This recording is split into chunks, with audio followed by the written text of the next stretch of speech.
Hi, everyone. Welcome. This is Fantasy Alarm, Fantasy Football Alarm. I'm here with the one, the only Mr. Howard Bender at RotoBuzz Guy. How are you doing today? I'm doing real well. I've got no complaints. It has been a nonstop whirlwind day. Nothing but football. And it keeps going after this, Brandon. We got a crazy busy preseason night.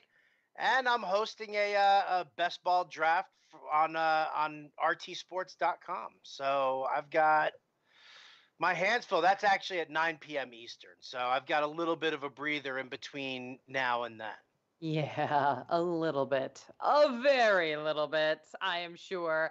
I am doing 5 shows today. Oh, that's it? Yeah. So it's all pretty simple for me. No, this is the season, you guys. I mean, I was on RotoWire's podcast, NFL Network's podcast, over Across the Pond podcast, Dynasty Trades Calculator podcast. I'm doing a little too much. So I am excited though to be here live with you because I wasn't able to be here last week because my husband had surgery. We can't talk too much trash about him. But we are glad that he's on the mend. So, but he's amazing. And we're going to be doing a dirty laundry league. And I already warned him that probably this kind of stuff's going to come out. So, this kind of stuff's definitely going to come out in the Dirty Laundry League. Both draft dates completely solidified. That's going to be a lot of fun. It's going to be a lot of fun. But you know what? I think it's going to be better for like Carson because he's going to have me to help gang up on you. yeah, I don't like that. No, It gets a no. It gets a no from me. But you know what gets a big yes from me is that we are heading into the preseason. It is happening as we speak. 7 p.m. We got a lot of action happening tonight. So the first docket of games is going to be Tampa Bay Bucks versus the Miami Dolphins, the Carolina Panthers versus the Buffalo Bills, which Cam Newton approached Calvin Benjamin, the whole drama between the two of them midfield before the game, and Calvin Benjamin refused to shake his hand, and then they got into like words. So, I mean, they're AFC and NFC, and like this isn't very exciting. It's not like this is going to become a rivalry, but it is intriguing, and you can go watch the videos. They're all over online right now. Also, we got the Bears versus the Bengals, Steelers versus the Eagles, Browns versus the Giants, Saints versus Jaguars, Rams versus Ravens, Redskins versus the Patriots, Titans versus Packers, Texans versus Chiefs, Cowboys versus 49ers. It was basically a lot, and then Detroit versus Oakland, and then Saturday there's 2 games. Why did they do it like that? I mean, like literally I just listed everything else in the NFL except for 2 games. Guys, spread it out. We want to see the love, right, Howard? I do want to see the love. They do get both games though tomorrow. Was it Friday? They get both games on. Oh yeah, Friday. Yes, on TV, so we can watch both of those as they're happening. I don't know. I mean, listen, yeah, I can't remember the last time we saw like an opening night as, I'm not going to say dramatic, but it's like the Hall of Fame game. Then we're going to give you a whole mess of games here, and then we're just going to sprinkle it in the rest of the weekend. They, not touching Sunday. Good for them, right? Just leaving your Sundays alone for a little while. I guess so. However, I also get a little bit like, I miss my Sundays. So bring it back. Bring it back. Well, you guys, thank you so much for tuning in. We are super pumped to get to your questions. We are super pumped to talk about fantasy football. And as Howard's been saying, he and Jim Bowden have been talking about fantasy football ad nauseum over on their Sirius XM radio show that's always on from 4 to 6 p.m. weekdays Eastern. Anything to report from there? Jim Bowden is a huge Cowboys fan. How about that one? My. That's the only thing I can report there. You know what we did? Has he come on Michael Gallup yet? Oh, he loves Michael Gallup. Loves Michael finally. Gallup. Mm-hmm. He loves Michael Gallup. He's lukewarm on Alan Hearns. One of the things that we do want to talk about, and I guess we're going to talk about tonight also, is what do we expect from this Dallas passing offense? Like, who is going to get the targets? Will it be Alan Hearns? Will it be Michael Gallup? Cole Beasley coming out of the slot? Are there any other mouths you want to feed there? Blake Jarwin, is he the number 1 tight end? Is he not the number 1 tight end? So I don't necessarily know if we're going to get the answers to those questions tonight, but at least those are some of the things that I'm looking for, because I always need to brush up on my Cowboys when I'm talking to Jim Bowden. Well, you'll definitely get the passion. That's what you'll get. Yes. Okay, passion. Great word. Great word. I will say there were 2 picks that I had you take in that FSTA draft that you were not exceedingly happy with me about. And I think both of them so far are ending up looking just fine. And one was Michael Gallup and one was Jamal Williams, both of which are looking to at least be starters at the beginning of the season, regardless of whether or not Michael Gallup ends up being the #1 target. He's definitely going to be on the field.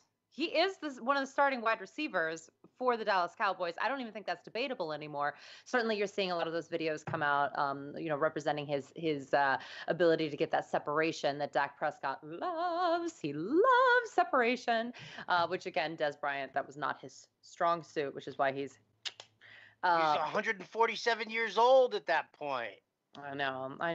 But I'll tell you that I was always on board with the Michael Gallup call. I was wondering if maybe we took him a little too early in that. The Jamal Williams situation, though, yes, that was more you. That was a pick that I was like, I don't know about this one here. I'm really trying to avoid this situation. But lo and behold, Aaron Jones getting suspended. I was like, yeah. Got it. We got it. Listen, when there's a contested backfield like that, I actually think if you were in that league, it was the 8th round, I believe, that we got him. It was the 8th or the 9th, right? I think it was somewhere around there. But it was a 14-team league. Yes. So that's traditionally more like a 10th round pick or an 11th round pick even. And in my opinion, once you get to double-digit rounds, then what you're doing with those backfields is you just want a piece of them, and then it works out or it doesn't. But someone's going to get something, and at that point, who cares? It's in the double-digit rounds. So, yeah, okay, great. So what we're going to do, Moose on a Hill says Joe Mixon is coming to a second-round bear, a second round near you. How do you feel? Ha ha. You know what, Moose on a Hill? God love you. I actually wrote about Joe Mixon this week and about how he's probably due for a bounce back. I'm mostly okay with him because he's lost the weight. They did try to make some improvements to the offensive line. But do I think he's ever going to get to that godlike status that people thought he would be last year? I still think he's a long ways away from that. And I still think Gio is going to be involved. What do you think, Howard? I do think Gio will be involved. I do think, though, the Bengals really, they want to turn him loose. I think that they really want to see if they've got the full package in Joe Mixon. That was one of the big things for everybody taking him last year. It was all the problems in the video that we saw, and what was that going to do to his draft stock, and should teams not even draft him for the off-field potential issues that we could have. And literally there was, I guess, 80% of the league was saying, well, we don't want this guy running on us twice a year. So yeah, of course we'll take him. So I think the Bengals really want to see that. Drafting Billy Price was huge. They beefed up the I guess like the left side of the line looks a little bit better than the right side of the line, I think. But when I kind of look at the improvements there, I think they want to give it to Joe Mixon. I think we're just going to naturally see Gio, actually. So, well, I mean, he was better than Joe Mixon in every single metric last year. Well, yeah. I mean, all of them. It was, you said it. Joe Mixon came into camp. He was overweight. I think he was overconfident. He had those moments where he was like, "Oh yeah, I'm just like Lev Bell," like that kind of crap out of him. And I think that he got slapped down a little bit, during the offseason. You hope the ego got slapped down enough that he's not going to be a total douche and he's just going to focus on football. Yeah, I mean, sometimes you got to have some humble pie. I mean, that's what it is. He got some humble pie because his like, oh, look at me. I am an athlete and I'm very good at this sport.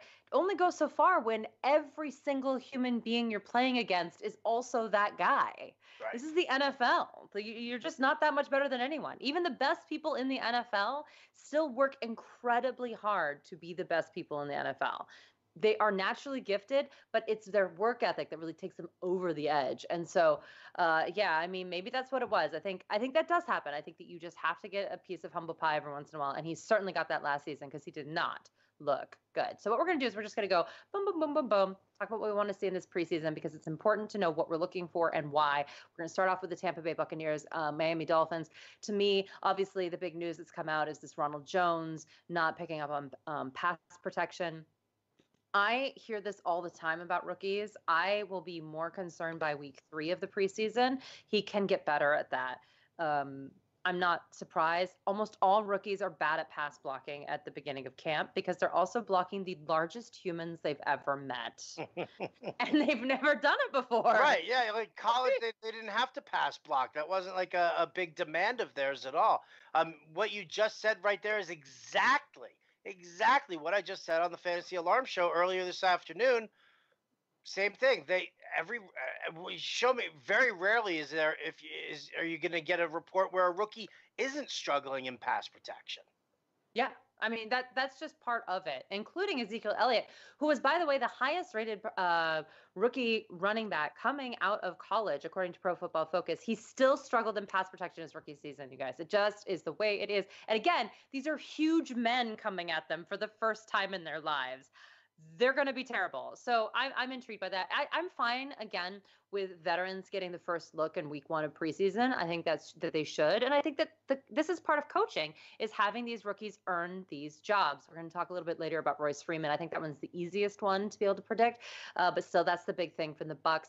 I still think that it's going to be Mike Evans and Deshaun Jackson with some Chris Godwin sprinkled in there. But is there anything there you want to see in camp?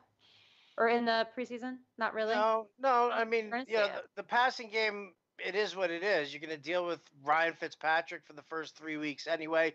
Neither one of us are big Michael Evans fans to begin with. And, I mean, listen, if Chris Godwin can pan out as the number 2 guy because they're moving Deshaun Jackson into the slot, okay, so be it. But, no, when you're force-feeding Mike Evans – 16, 17 targets a game, the wide receiver too, the Z receiver doesn't really intrigue me all that much.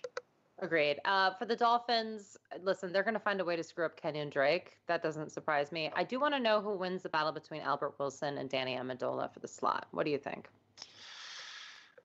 I prefer it to be Danny Amendola only because I've got a couple of shares in him in some early best ball leagues. But I mean, listen, here's the thing with Danny Amendola has at least proven himself time in and time again when he's healthy.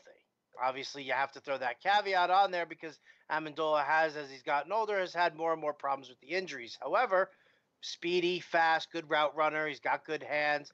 Can pick up yards after the catch. We haven't really seen a whole lot from Albert Wilson. In Kansas City, it was Kansas City didn't use him. Yeah, it was all Kelsey, and they didn't use him for a couple of years. Like, that was the thing. Was that you that I had this conversation with about Chris Conley? He's got all this big size. Use him in the end zone, and they never used Chris Conley either. So, very little used Albert Wilson, very little used Chris Conley. So how am I supposed to project what Wilson's going to do when, again, we just don't know what his target situation would even be there? So I think Amendola's got the edge just on the experience, and I don't think that he's going to have much to learn at the position like I think Wilson still does. Yeah, no, I agree with you. I think it's dicey, but one of them is going to win, and Ryan Tannehill loves the slot. So I do think one of those guys has value, especially how late they're going in the draft. So I think that'll be intriguing. Also wondering if we're going to see this Kalen Ballage character that people love. Let's see it. I want to see it. Prove it. Prove it, Kalen. All right, we got the Panthers-Bills, the new rivalry. Just kidding, you guys. I have no time for this business. I got no time. But Panthers, CJ Anderson and Christian McCaffrey, I don't think we're actually going to see this in preseason, but do we just assume that they're a committee and we move on with our lives? And that's just life. Yes, right? I think so. I think so. There are a lot of people who still, are saying Christian McCaffrey is a lock second round pick. I don't think he is at all here. And I do think that CJ Anderson is going to work it a lot more. Just think about the Norv Turner style offense that he loves doing. He loves establishing that power run nice and early because then it opens up for bigger throws downfield to more big-bodied wide receivers like Devin Funchess, like Greg Olsen. I think those guys are going to be the ones who are going to see a lot of that passing game, but he likes to establish the run. And, C.J. Anderson, perfect opportunity for him, I think. So, yeah, I think it's going to be a lot more committee than a lot of people think. I do too, big time. I do think it'll be interesting to see what happens to DJ Moore here if he does actually compete with Funchess. Greg Olson's fine, you guys probably won't see him much in the preseason. The Bills, they started with Nathan Peterman tonight. I think you've got a crush on Nathan Peterman. I do. I think there's something about Nathan Peterman that, like, Brandon Marianne Lee wants so desperately to draft this kid. I don't know. What? This reminds me of when I was a little girl and I was hideously ugly, and these boys would constantly make fun of me, and my mom was like, "That's because they have a crush on you," and I was like, "No, they don't," and they didn't. But you're not exactly bashing Nathan Peterman, though. No, I am. No, he's terrible. Are you? What are the other options? It's AJ McCarron or Josh Allen. Yeah. Well, listen. If you brought in AJ McCarron, who everybody apparently was so desperate to own in the past 2 seasons, he's got to be the guy. You got to give it to AJ McCarron, and if he falters, then you throw Josh Allen to the wolves. Plain and simple. There, Nathan Peterman is a non-factor. I mean, listening. He's not going to throw 5 interception games on a regular basis. But there's a reason that sticks out in your mind. Remember those blooper commercials, the football blooper commercials that would always end on Todd Blackledge, the Chiefs quarterback, who gets hit in the face, because he's not paying attention to the snap. Like, that's what he's known for. Mark Sanchez is known for the butt fumble. Okay, Nathan Peterman is known for the 5 INT game, and nobody's ever, not even his coordinator, is going to ever get off of that. Well, I also remember him as the guy who ended their season against the Jags with the interception in the playoffs. I mean, it's uncanny. Terrible. In terms of the Bills, I do think, though, that if they go with Josh Allen, I think it is going to be Josh Allen, and I think actually Corey Coleman is a guy that I am drafting now in double-digit rounds. I mean, the only thing Josh Allen can do is throw deep. That's it. And the only chance they have to, like, make it anywhere down the field is if Corey Coleman just runs down there and tries really hard to, like, get something going. I think that this is a big wake-up call for Corey Coleman. Corey Coleman had 22 touchdowns the year before at Baylor before he came into the NFL. He had 2 freaky broken hand injuries. And, yeah, he was on the Browns and maybe lost some motivation. Now he's on the Bills. It's not exactly a huge step up, but still – I think sometimes you just need a change of scenery to get you out of that bad headspace too, right? I mean, he broke his hand twice, and not related. Not related, but this is more of this right here, Brandon, because I said that I'm not on Corey Coleman in redraft leagues for this year, but in dynasty leagues, I'm grabbing him. Like, I'm trading for him. People have dropped him. People are have been disappointed. I look at him because I don't see it as happening this year for him, but next year, him and Josh Allen, listen, yes, we were told that this was what was going to be when Corey Coleman was in Cleveland, that him and DeShone Kizer were going to grow up in the system together. Well, I think that Corey Coleman can grow up with Josh Allen in the system so long as Josh Allen sticks. Like DeShone Kizer, he sucked, and it was like a disaster for Corey Coleman. He wasn't making a case for himself to stay, but they were perfectly fine getting rid of him. So he's got the opportunity that I think I'd be more interested in 2019 though, not 2018. Well, Who is Wilkes says the Bills are so bad, man, and AZ fan 84 says rip Coleman's career. I don't know. I think we might be able to do it, guys. I think we might be able to do it. Bears, Bengals. Everyone's got, I think, too high of expectations for the Bears. And I don't want to hate on the Bears, but, like, we don't know who Matt Nagy is. The main play caller was Andy Reid. Now, we're hoping that Trey Burton can be Travis Kelce. And really, actually, after the research that I've done about Trey Burton, I think that is very possible based on the fact that he also, came as a quarterback into the NFL. He's played almost every single position in college. He was incredibly productive. They're going to use him in the same way where he's doing everything. So I don't hate that. I don't know how much we'll see of that, though, in the preseason. So I don't know if that's really a story there. We know Howard Cohen's there. Is there anything you're really looking to see? Is it just seeing Anthony Miller and how good he's going to be with the Bears and see what happens at the wide receiver position? Because I don't even know if we're going to see Allen Robinson. I'm not worried about Allen Robinson. I'm not worried about Anthony Miller either. The only thing that I'm worried about when it comes to the Bears at this point right now is, can Mitch Trubisky play mistake-free football? It's the only thing that I want to see. I don't want to see, him trying to thread the needle when he shouldn't. I want to see him throw the ball away rather than take a sack. I want to see him play smart football. That's the only real encouraging thing. I mean, listen, I know he's got great arm strength. I know his accuracy can be on point, but can he make it without just the stupid decisions? And if that's the case, if he can, well, then I get a little bit more bullish on the Bears themselves. But yeah, if he's just turned into a turnover machine, then you got to jump ship. It's tough stuff. As far as Cincinnati Bengals are concerned, obviously John Ross is one of the big people that everyone's talking about this season. Any thoughts on that? Super fast, Adrian. Fast. AJ Green. The only reason he's with the Bengals and not the Raiders is because Al Davis is dead. I mean, that's it. But listen, I think that it's a great opportunity for him, because AJ Green will see he'll see the double teams. AJ Green will see the team's best cover corner on a regular basis here.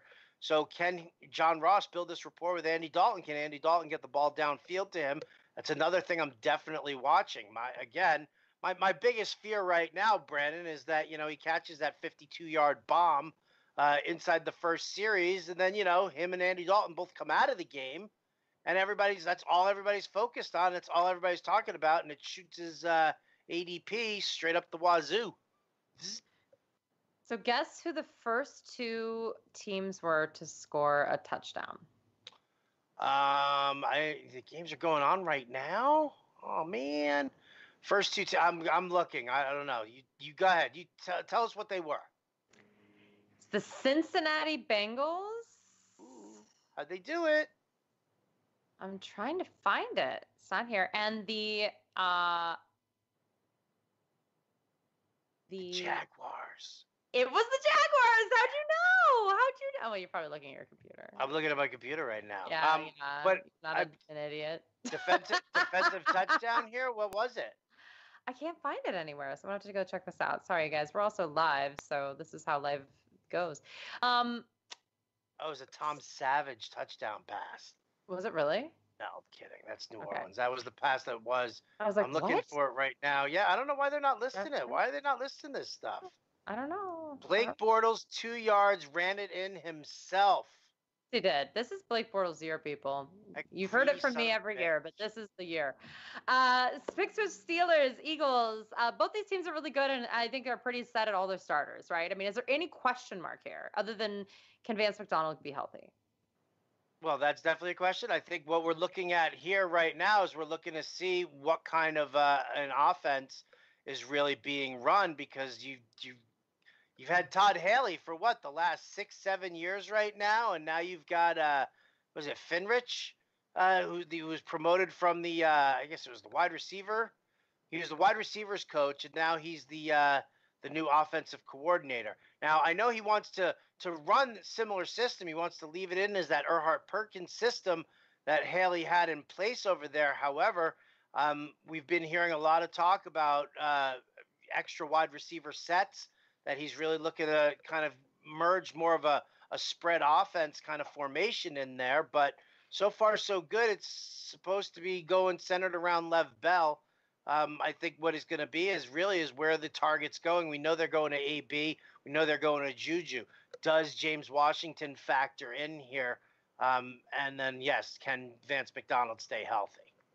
Yeah. Just to let you know, it was a Joe Mixon 24-yard pass from Andy Dalton. It was under review, and now it stands. Also, the first touchdown for the Bills Panthers. First round pick. First touchdown for the Panthers. I'm taking him. I've just bumped him ahead of Zeke and ahead of DJ. He's not above Lev Bell yet, and he's not above Todd Gurley, but he's like super close on this one right here. Receiving touchdown, Brandon, in a PPR format. Gold. It's over, people. It's over. Also, Peyton Barber did score a touchdown for the Tampa Bay Buccaneers, obviously. Yeah. Oh, how about this? How about Nathan Peterman to Kelvin Benjamin for 28 yards? And it's in. Revenge game. This is crazy narrative here. Crazy early preseason narrative. Crazy early preseason narrative. I don't think there's a whole lot more with the Steelers or the Eagles, but the Browns and the Giants. Browns are on Hard Knocks. Did you happen to catch it? No, I haven't. I've been binge watching Wicked Tuna every chance I get. So I haven't binged onto Hard Knocks yet. I heard Jarvis Landry put on quite a show. Yeah, well, he did. He put on quite a show, and I'll tell you what. On my husband note, he's now watched 3 different series because he can't move, and I'm talking like 12 episodes of pop. I don't even know what he's watching anymore. He's just continuing to watch television. So I'm jealous of people that can do that. But does he like to fish at all? Oh, he's from the Dakotas, right? Yeah, he likes all that stuff. Oh yeah. Get him in on Tell him Wicked Tuna. That's the way to go. Tuna, that's the next one. Yeah, Jarvis Landry put on a show, but also it was intriguing to see that Tyrod Taylor is there before everyone and leaves after everyone. Do you think Baker Mayfield is not going to see the field this year? No, I think maybe at some point Baker Mayfield will, but I think it's been the Browns plans the entire time. Just because they took Baker Mayfield #1 overall and traded up for it, I don't think necessarily that means, or maybe not traded up for it, they traded up for the other one. I don't necessarily think that means that they're giving up on Tyrod Taylor. I think if you're looking for which quarterback has the potential to lose his job first, I think it comes down to Tyrod Taylor and Josh McCown, because I don't see either team really having the success that they both want, and I think that they both will at some point turn to their prodigal sons. Yeah.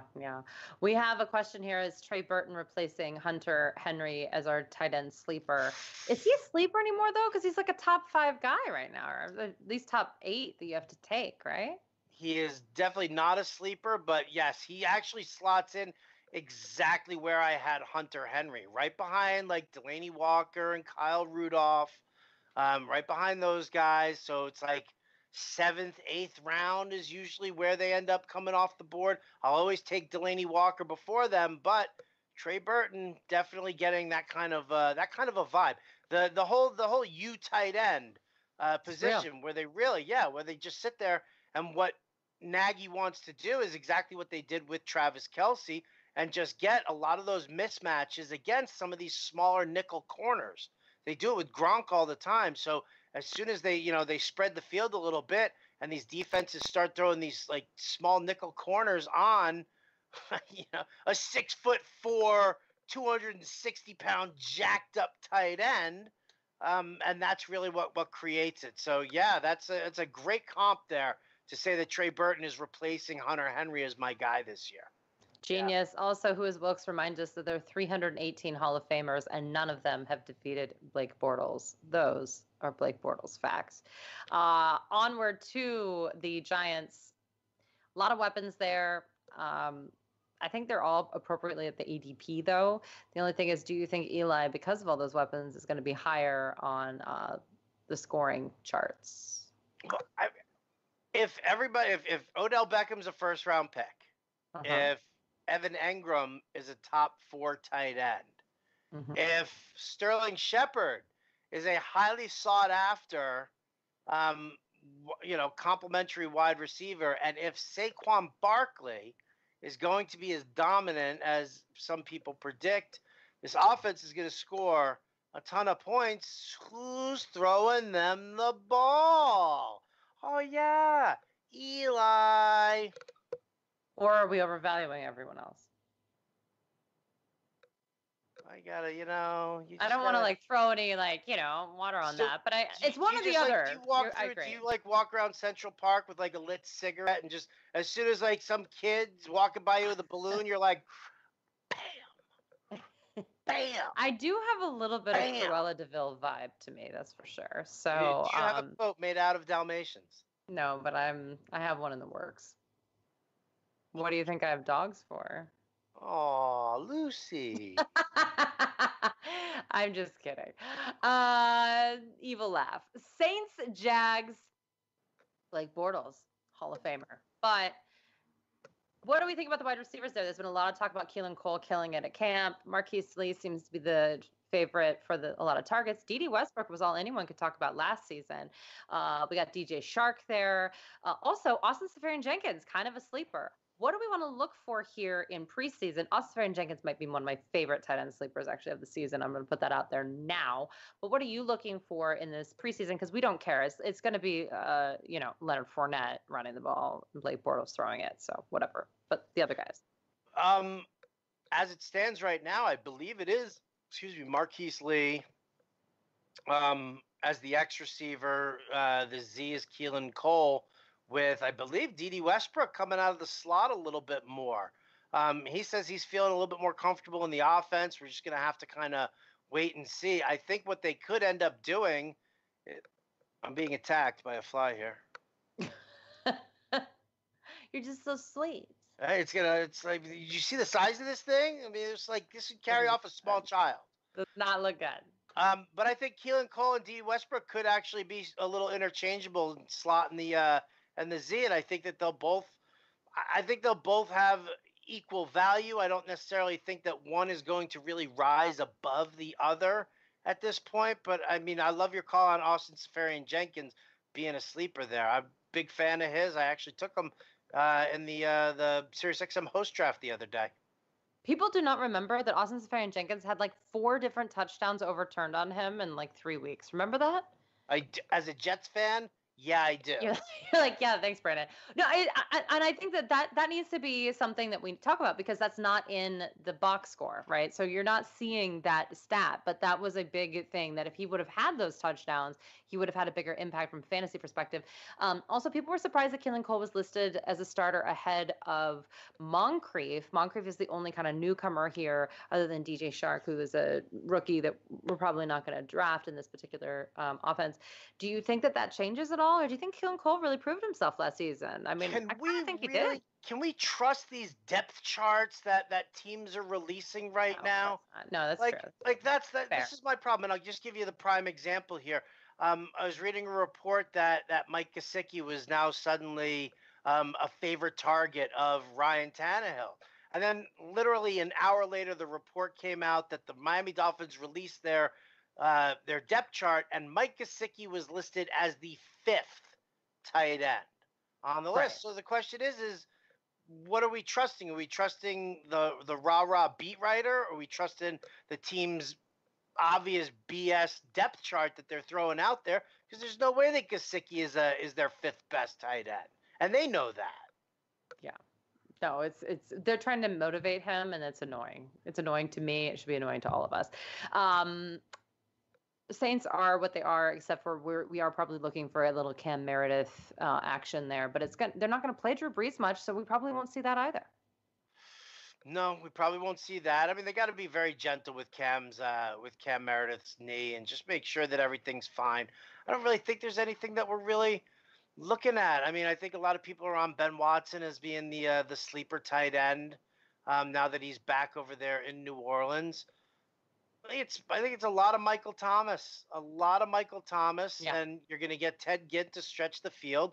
But I mean, again, this offense has really just turned around into just a running offense, and it's Kamara and it's Mark Ingram.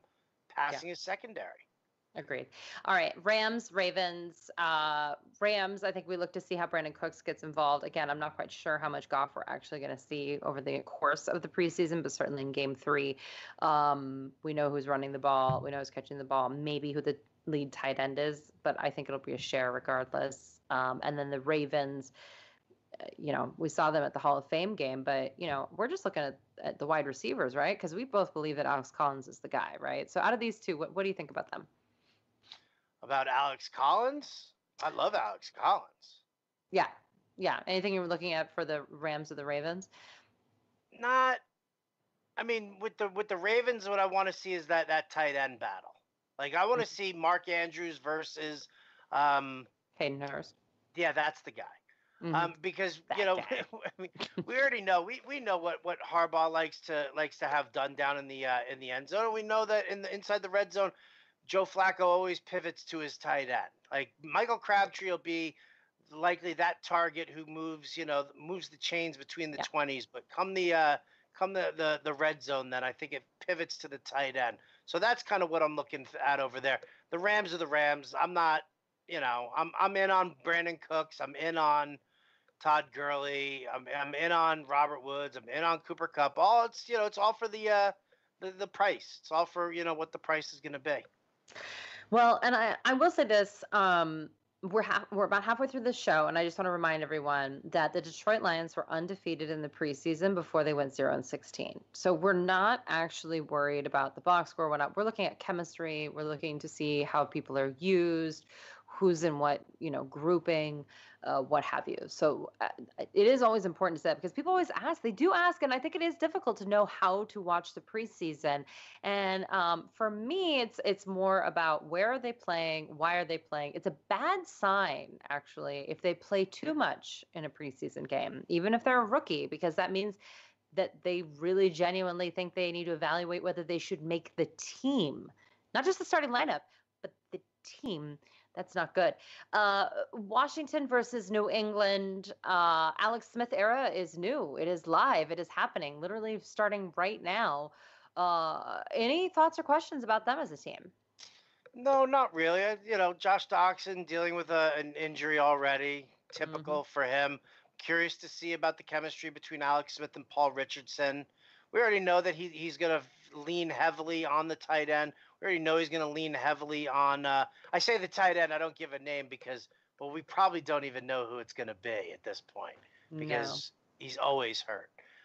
But then, Jamison Crowder coming out of the slot. I think it's a good, solid thing there.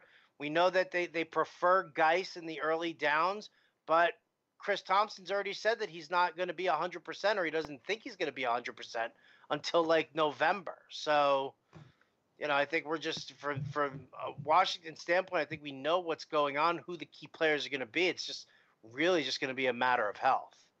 I think that for the Patriots, the Sony Michel thing is really bad. Yeah. Mm-hmm. And I know I don't mean to be negative, and I wish him the best, and I'm not trying to be snarky at all. I'm just saying, like, we heard this at the draft that there was bone on bone. Now we're having issues already. I think we need to adjust rankings accordingly because also he has fumbling issues. So if he can't stay healthy, if he can't practice the team, and they're worried about ball security, that's not something that Bill Belichick's going to be all about. That doesn't mean that he won't come to fruition next year or late in the season or when they make a Super Bowl push like they do every year. That could all happen. But he's not a fifth-round pick. Yeah, nah, I'm out. And I don't care what happens in the preseason. To me, that's a done deal, right? Even if he shows up in game 3 and looks like a baller, I'm out. So I just want to put that out there. So I'm not even looking for it. The Titans Packers. Titans are an enigma to me. They're kind of like the Colts. I don't know who these people are. Yeah, it's an interesting. Is it Matt LaFleur? Is the new OC over there? And you actually asked about talking about him. So what do you think about Matt LaFleur? I like LaFleur, and I think that he's got a lot of potential. He's bringing a really nice game plan to the table here. Like, listen, as it stands right now, I can't decide between Derrick Henry and Dion Lewis. I'm kind of favoring Dion Lewis a little bit more because it really looks like LaFleur favors with the zone blocking the inside zone runs. And that's really, yes, Derrick Henry can do that, but that's always been Dion Lewis's thing. Yeah. And we saw the Patriots use him on those inside zone runs a lot. So that's kind of where I'm leaning. I mean, we've already talked ad nauseum about the fact that if Derrick Henry doesn't break a 65-yard touchdown, then he's got a 2.2 yards per carry average. And, he's tough to, he doesn't really find holes there. So I think that aspect also might frustrate LaFleur to the point where he just sticks and he goes with Dion Lewis. As far as the passing game goes, it's going to be a ton of Delaney Walker. He's going to be a target monster over there. People are still freaking out about Corey Davis. I'm not fully on board yet. I need to see Marcus Mariota take that step forward that he was supposed to take last year, that he didn't, and he really kind of sucked. But with Rashard Matthews, our baby boy, being all hurt and banged up, that kind of opens the door a little bit for Corey Davis. So it really is going to depend on what kind of a rapport he can build with Mariota nice and early. Yeah, you and I agree on a lot here. I will say this, the Chicago Bears scored a defensive touchdown. I think that's going to be normal. And we didn't discuss this because I don't care about looking for it. But the Browns, the touchdown was to David Njoku, who, again, is not really even a sleeper. He's kind of the Trey Burton, David Njoku. They're kind of that next tier of people where I'm like, yep, that's going to happen. So we agree. We're not but I didn't need to see it to know that, but I'm glad it happened. How's that? The Green Bay Packers, the running back situation, I think is resolved because of the suspension, and Ty Montgomery can't stay healthy. So it's Jamal Williams for now. Will we get frustrated by the other guys during the season? Yes, but we don't need to see that in the preseason. Do we care about who the next wide receiver is, though? I think that's the big question. Of course we care about who the next wide receiver is. Yeah. What kind of question is that's that? What we're looking for. It's Devontae Adams. Right? It's all Devontae. Oh, you mean the other wide receiver? Yeah, there's another the one. Other. Yeah, no, Devontae Adams is the guy. I can't wait for him. I can't wait for him. I know. I don't care about him in preseason. If he even catches one ball in preseason, I'll be like, ooh, how exciting. Yeah, right? They don't need to do that. Yeah. I mean, are you a Geronimo Allison fan? Like Randall Cobb out of the slot, it's going to be as big a no-brainer as you can find, just because Aaron Rodgers is just comfortable with him. But the question, I mean, the real question is do you believe in Geronimo Allison? And if not, well, I mean, listen, the Packers drafted like a buttload of like rookie wideouts there. They're throwing everything against the wall to see what sticks. Yeah, and I'd like to. Yeah, I'm curious as to who it is. I thought maybe early on it was Equanimeous St. Brown, but I mean, he's not really catching any kind of buzz early on. So maybe. What's that? One more though, another rookie. I mean, that's just it. There's just a lot of guys that we're like meh about that. I am actually excited about discovering them. So I'm glad you are too. Houston, Kansas City, they're going to have to protect Deshaun Watson. I don't think we're going to see as much of him as we want to see, but he's supposedly healthy and he's fine. What are your thoughts on, Houston, I think it's pretty much set at the depth chart, right? Oh, yeah, definitely set at the depth chart. I think the biggest question that you and I have talked about already with Houston is whether or not that offensive line can protect. If that offensive line holds, great things from this offense. But if that offensive line has issues, and it's not even just injury issues, it's just straight up blocking issues. If they can't do it, then that's going to be an issue. I think this team, like most teams, just hinges on how good their offensive line is going to be. Yeah, no, I agree. Tyler Boyd just scored a touchdown as well for the Cincinnati Bengals. They're just going to kill it this year. I like that, man. I like that. I like Boyd. I think he's They let Brandon LaFell go, you guys. Yeah, well, there you go. I love that too. Too. I mean, listen, he's no Juju Smith-Schuster who's got a 71-yard touchdown already, but Tyler Boyd can work it out of the slot very, very well, I think. I think he's got good hands, good solid route runner. And I think now that they've gotten rid of Brandon LaFell and they're looking to, Bill Lazor's really looking to develop his younger receivers, I think there's a chance for some stuff there. Yeah, we were also told that it was McCaffrey who got the goal line touchdown. But I remember this happening last preseason too. Not buying it for 16 games in a row. But I do like him for pass catching. I really do. Who's a better team, the Chargers or the Patriots? Come on now. It's obviously the Patriots. It's obviously the Patriots. You got to say the Patriots. God love you. I think they're trolling our producer Edward Rouse right now because Edward's sitting here all sorts of hot and bothered that we just said the Patriots. Yeah, I know. Whose looks also asked us Darius Geis this year's Kareem Hunt. I think that's a possibility. I think the only thing stopping Darius Geis is that I do believe Chris Thompson will be heavily involved. I do too. I do.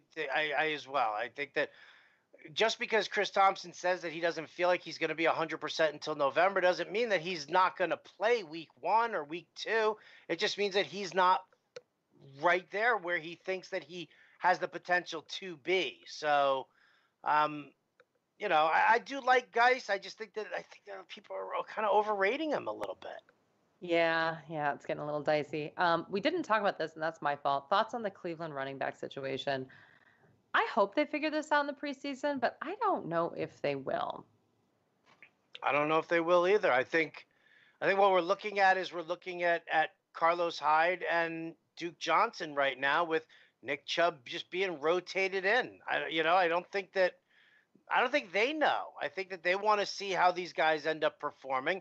They're not gonna just dismiss, just because they drafted Chubb doesn't mean that they're gonna dismiss um, Carlos Hyde. It's the same thing with the quarterback situation.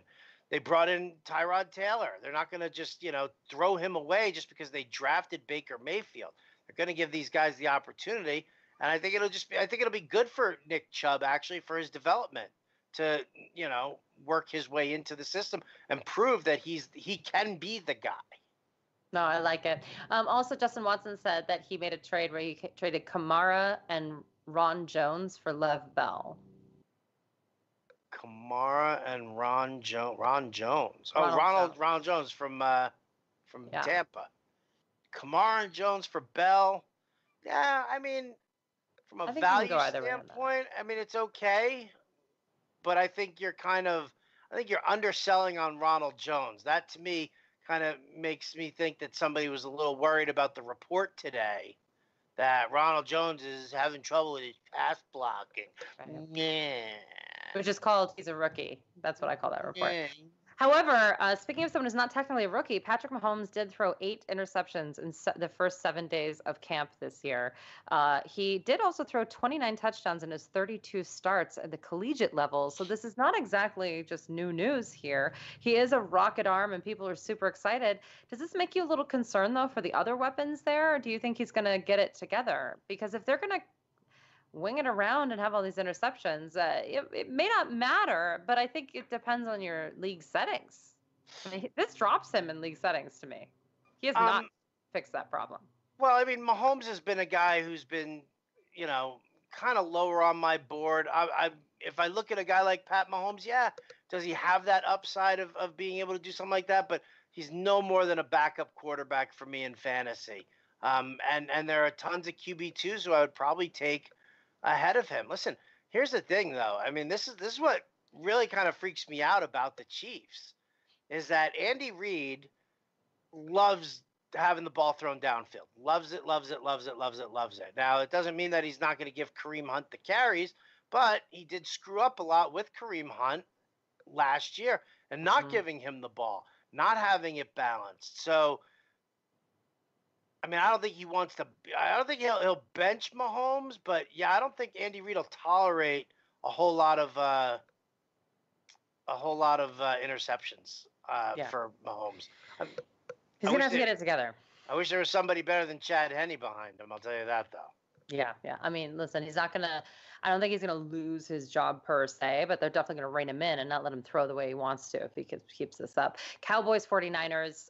Cowboys, obviously, we were talking a little bit earlier about the pass catchers. I think in camp, again, we're hearing about Michael Gallup over and over and over again. And then Cole Beasley, interestingly enough, who went way too early in a mock draft that I did last night, a different mock draft than the one of that we did here for Fantasy Alarm, which there's going to be a great article coming out about that as well. You guys, they just don't have anyone else. I mean, at a certain point, I'm all about opportunity and role, and that's what I'm talking about here. I'm not saying he's going to save all wide receivers and be like, the next Jerry Rice or something, but I think he's going to be a guy that you want to have, right? Somebody will from that offense. Again, I'm all cowboyed out. Yeah, we're not going to talk about it then. 49ers. Do you think that there's going to be a little bit of a kind of sophomore slump, even though he's not technically one for Jimmy G or that offense? Or is there anything in particular that you really want to see?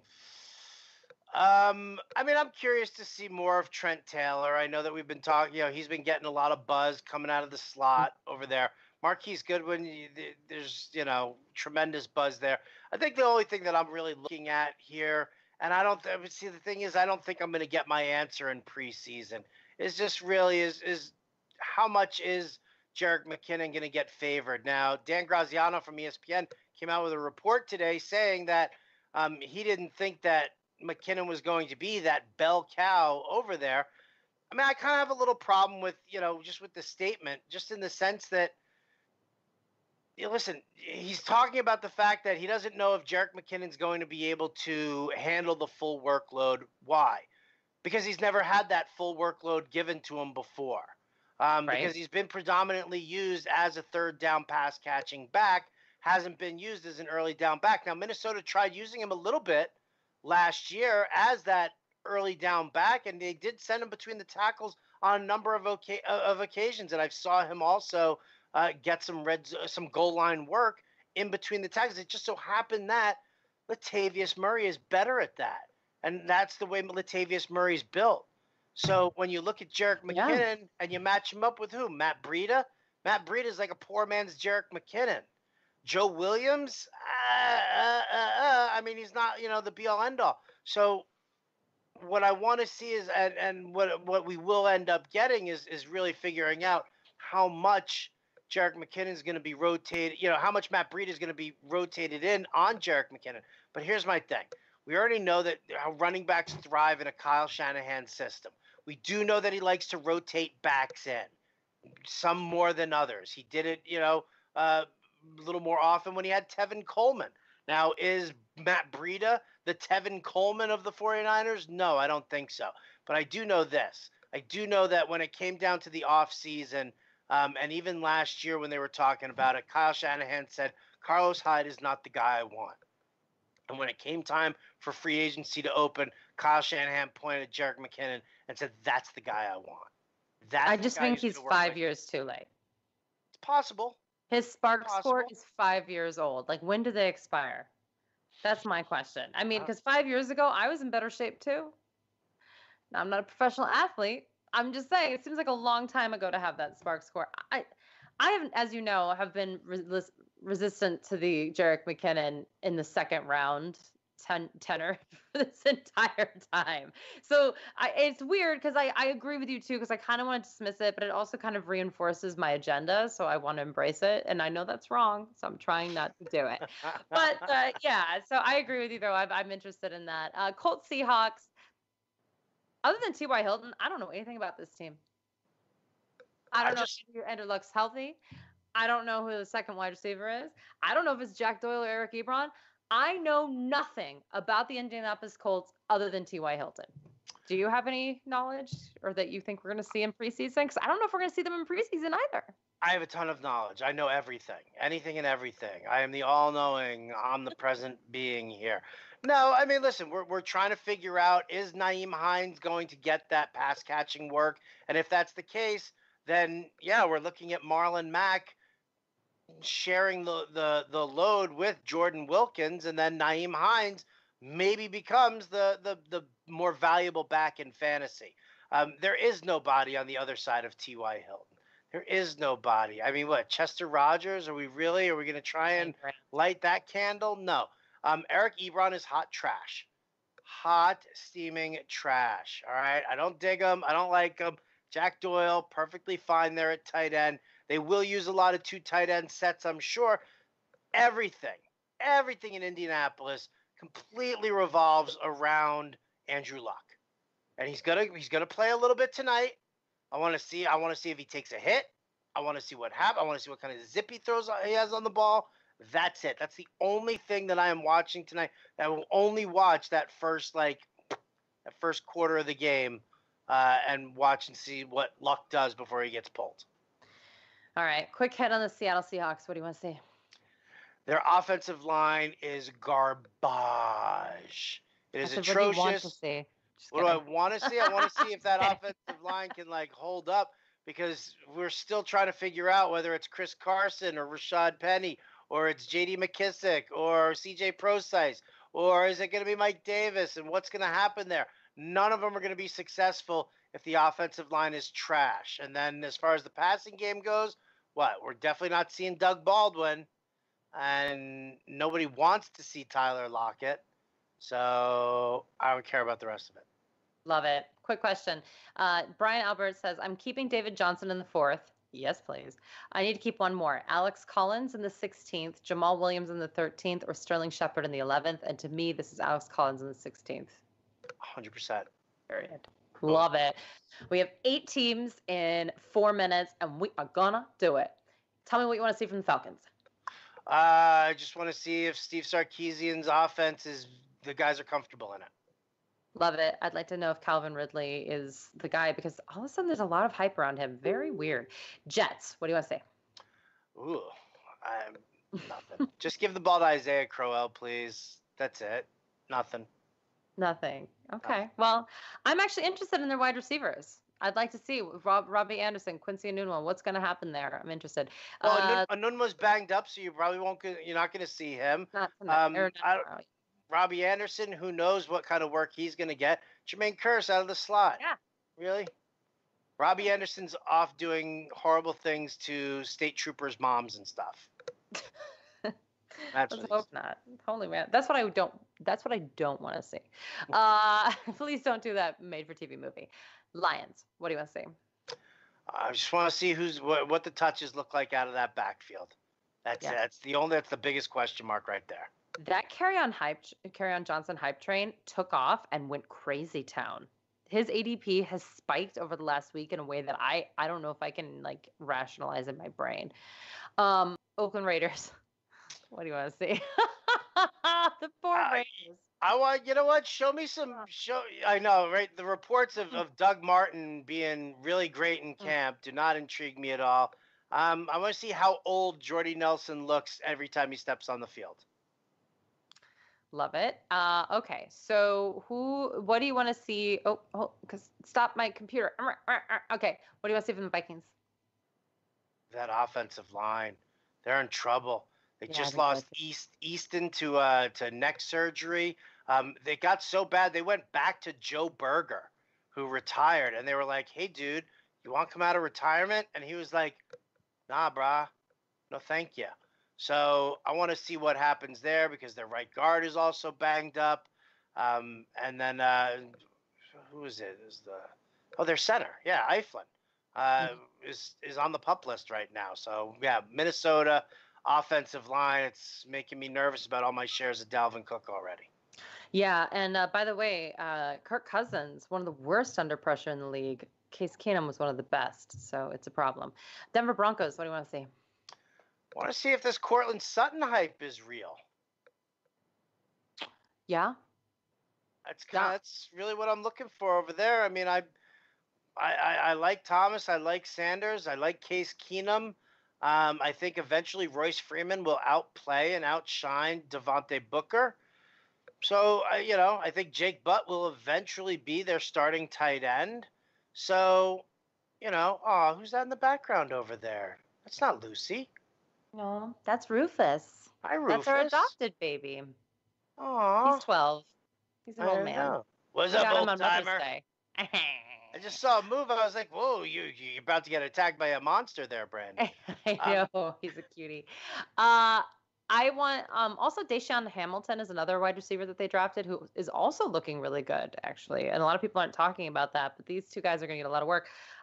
Case Keenum looks great at camp. They love him. I think this offense might be a lot better than what people think. Yeah, but I mean, Brandon, listen, they're comparing it to Trevor Siemian. Okay, no, that's true. Fair. Fair. That's like me being like, "Oh, hey, the Jets have all these new weapons on their team." Yeah, I mean, so if I'm comparing them to their past weapons, they definitely look better. Los Angeles Chargers, which should still be the San Diego Chargers. Go ahead.